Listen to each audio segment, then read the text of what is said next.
Wayang Suket.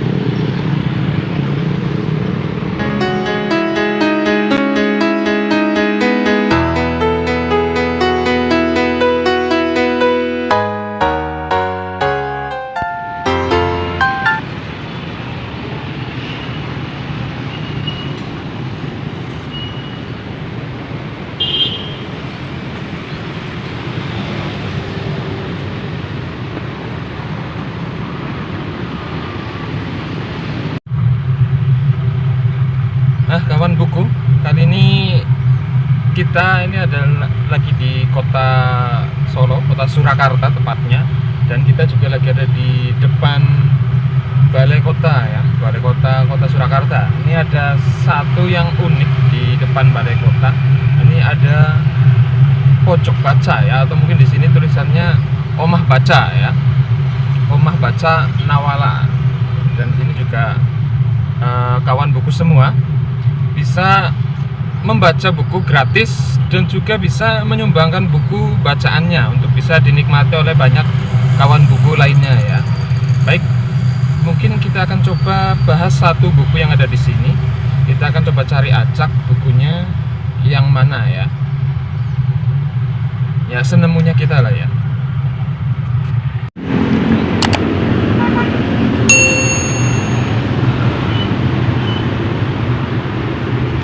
Oke, ini kita coba ambil satu bukunya ya.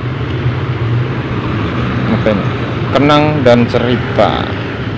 Ini karya dari beberapa siswa ya, pilihan ceritanya dari SMP Negeri 36 Bandung, SMP Telkom Purwokerto, SMP Kartika 12 Medan ya.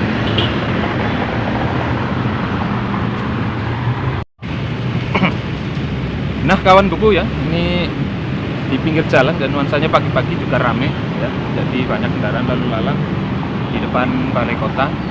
Dan ini bukunya ya, Kenang dan Cerita. Ini seri fiksi dari apa ya, gerakan menulis buku.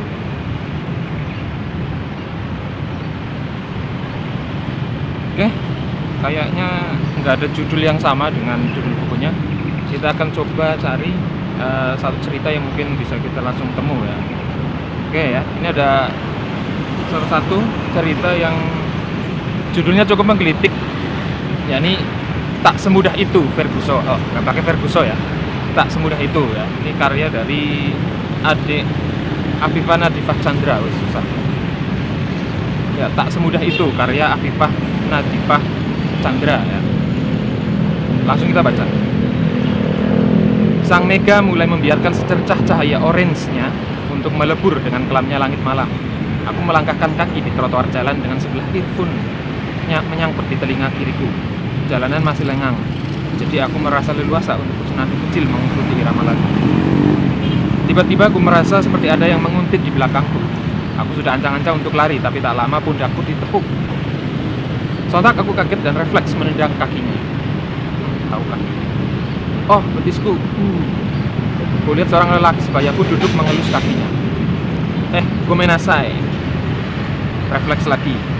Ku membungkuk mengelus-ngelus kakinya seperti yang biasa kulakukan pada adik.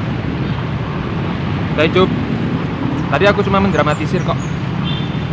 Ucapnya panik melihat tingkahku. Kami terdiam sedikit kaget. Ketemu sejenis. Teriaknya antusias sambil menunjuk wajahku dengan telunjuknya. Ah iya, setelah sekian lama akhirnya bertemu juga dengan otakku lainnya selain di media sosial. Jawabku sambil tertawa. Ngomong-ngomong, seragam kita sama, tapi aku belum pernah melihatmu sebelumnya. Murid baru ya? Cia, murid baru kita, cantik-cantik bau bawang guys. Nambah deh personil grup wibu. Mana kawaii macam loli lagi. Coba bilang senpai atau Oni-chan juga boleh kok. Oh iya, kenalkan namaku. Celotehnya panjang lebar yang ditutup dengan mengulurkan tangan namun berujung tersedak. Nah kan, Karma mengejek orang, minum dulu. Iya, ini hari pertamaku ke sekolah baruku, kataku sambil menyodorkan botol minumanku. Enggak, jangan, masa baru kenal sudah berbagi minum? Gak usah, aku kuat kok. Nah, ia melambai-lambaikan tangan, tanda menolak.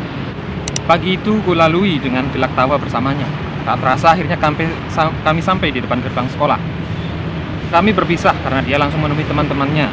Sementara itu aku langsung ke kelas karena sebelumnya sudah diberi dana sekolah via chat.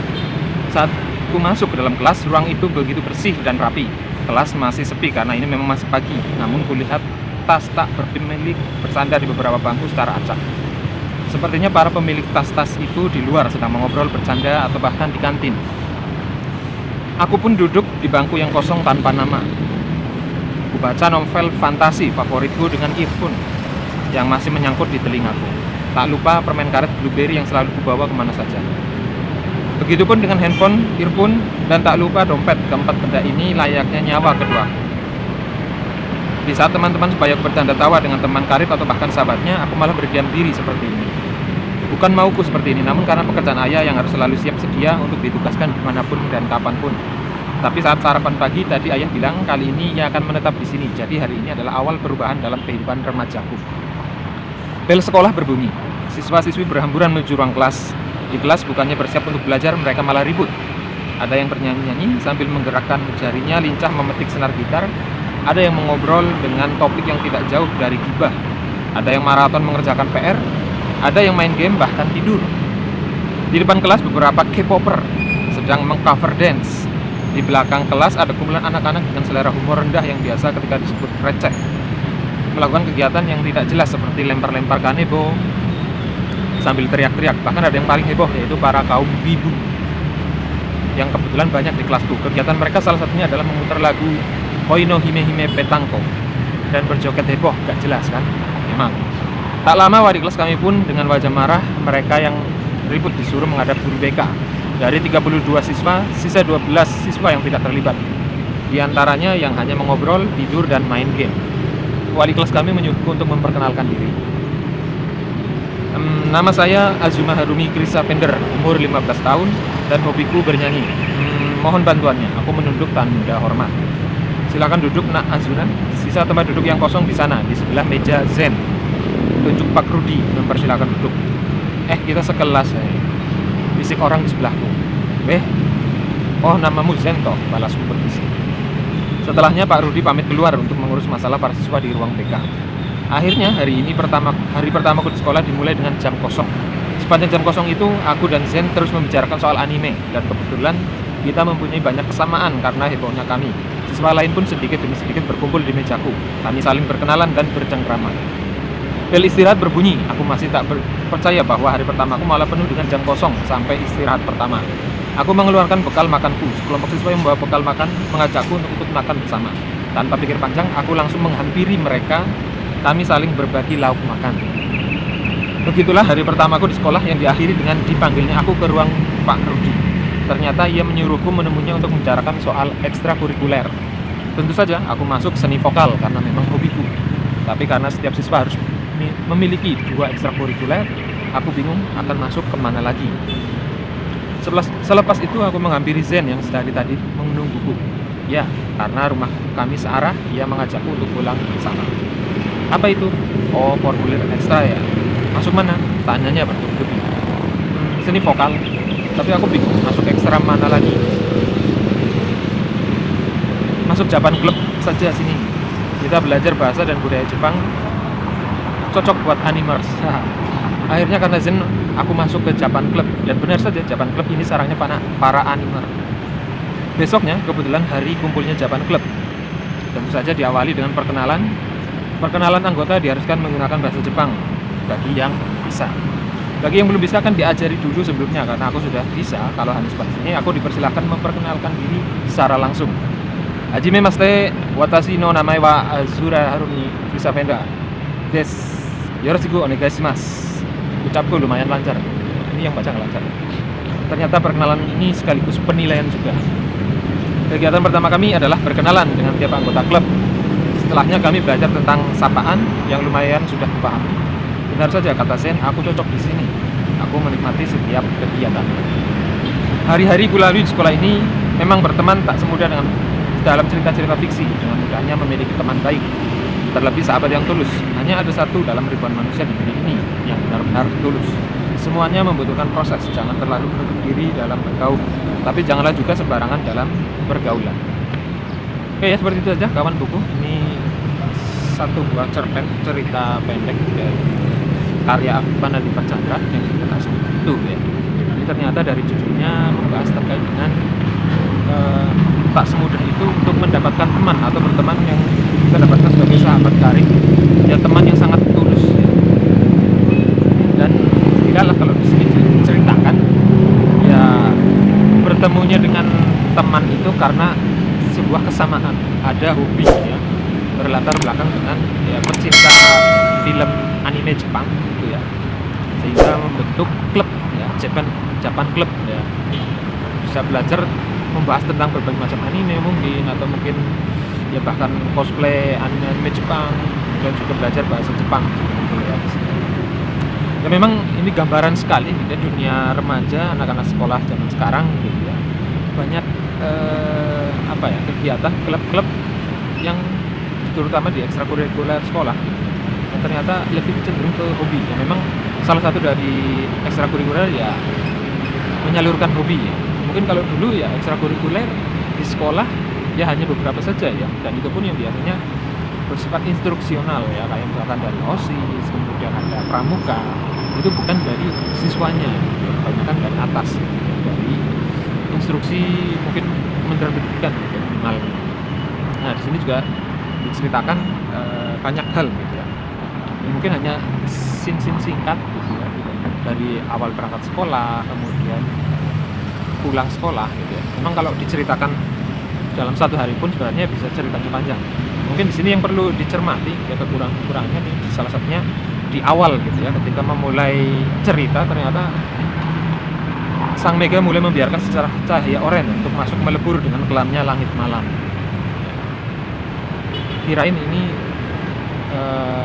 latarnya bermula dengan malam hari gitu ya. Ternyata ini malah sudah pagi waktunya anak-anak berangkat sekolah.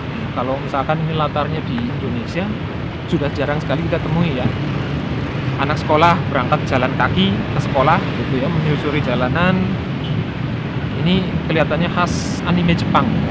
Anak sekolah kebanyakan jalan kaki. Kemudian juga jika ada sesuatu yang penting gitu terkait dengan kegiatan sekolah atau ekstrakurikuler, biasanya mereka nggak sampai tidak tahu waktu ya, misalkan dari gelap subuh gitu ya, ini sudah berangkat sekolah. Ini mungkin terpengaruh sekali gitu dengan si penulis dengan anime Jepang. Jadi cara menggambarkan siswa berangkat sekolah pun seperti ini ya. Padahal ini sudah era sekarang, sudah jarang sekali ya. Ini kalau misalkan bunyinya SMP ya pasti SMP pun sekarang mungkin ya jarang ya. Mungkin bisa naik angkot atau diantar orang tua, kebanyakan masih sekarang seperti itu. Ini kelihatannya terpengaruh ya dengan ya berangkatnya ala-ala di anime Jepang di anak sekolah. Dan ini juga gambarannya terlalu pagi ya. Cahaya oranye lebur dengan kelamnya langit malam. Kirain jadi ini ya, menyangkanya sebagai malam hari, mungkin mau pulang sekolah tiba-tiba terus ada yang menepuk punggungnya ya, bikin kaget merinding kira hantu. Dan itu juga ada ini masih beberapa penulisan kata yang typo, mungkin ini kurang di editornya, mungkin kurang lebih melihat lagi, ternyata masih ada yang typo ya, sampai terbit gitu. Selebihnya ini sayang di endingnya seharusnya nggak usah pakai kesimpulan, karena ya terlalu berat ketika menyimpulkan dalam sebuah cerita. Ini langsung ada kesimpulan ya di endingnya. Hari-hari kuliah di sekolah ini memang berteman tak semudah dalam cerita-cerita fiksi. Dengan mudahnya memiliki teman baik, terlebih sahabat yang tulus hanya ada satu dalam ribuan manusia di dunia yang benar-benar tulus. Ini sayang harus ditutup dengan satu kesimpulan yang mungkin ya gimana ya, sudah menyimpulkan seperti itu ya. Kalau kan di realitanya di masyarakat ya memang pasti gak cuma satu di antara 1000 orang yang tulus ya. Akan kita jumpai banyak orang yang tulus dalam pertemanan ya, mungkin karena pengaruh-pengaruh manga atau komik Jepang gitu ya, atau anime Jepang, sehingga ada kesimpulan seperti ini. Karena biasanya di manga Jepang atau anime-anime Jepang itu satu orang main karakter utama di cerita itu biasanya temannya sedikit ya, meskipun gambarannya itu adalah satu sekolahan, satu kelas. Padahal kan satu sekolahan pasti ratusan siswa, itu biasanya ratusan untuk satu angkatan saja ya. Misalkan kelas 1, kelas 2, kelas 3 seperti itu. Dan kelas 1, 2, 3-nya pun ada beberapa kelas ya, A, B, C, D, E. Dan ternyata pada gambaran cerita ini dia mendapatkan banyak teman yang sehobi. Cuma sayangnya memang tadi kesimpulannya sampai muncul kata-kata satu di antara ribuan manusia misalnya. Nah, seperti itu saja ya kawan buku, ulasan kita terkait dengan buku Kenang dan Cerita. Ini diterbitkan oleh Gerakan Penulis Buku Indonesia, program pengembangan literasi pendidikan nasional ya. Mungkin bisa dicek juga di www.gmpindonesia.com. Ini akan ada berbagai macam referensi buku yang bisa dibaca, ini khususnya untuk para remaja ya. Karena sudah jarang sekali buku-buku atau literasi yang khusus untuk remaja ya. Makanya mungkin ya dengan gerakan menulis buku ini ingin lebih ditingkatkan kepedulian, kesukaan terhadap buku ya, literasi di kalangan remaja. Karena memang banyak sekali remaja sekarang yang lebih dengan gadget gitu ya, dengan internet, gadget, HP terutama ya. Seperti itu saja ya kawan buku. Bisa nih kalau kawan buku yang ingin menikmati buku ini bisa datang langsung nih di Balai Kota Surakarta, di pojok bacanya ya, ini Omah Baca Nawala. Atau misalkan mau menikmati buku-buku yang lain juga banyak nih ya. Menyumbangkan buku pun bisa ya, tinggal langsung memasukkan bukunya ke kotak rumah-rumahannya ya. Seperti itu ya. Oke, kayak gitu aja ya kawan buku, kita jumpa lagi dengan ulasan buku yang lainnya. Sampai jumpa.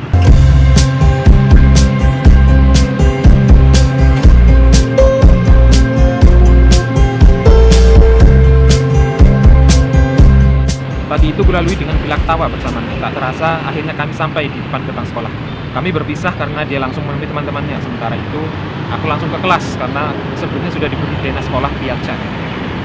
Saat aku masuk ke dalam kelas, ruang itu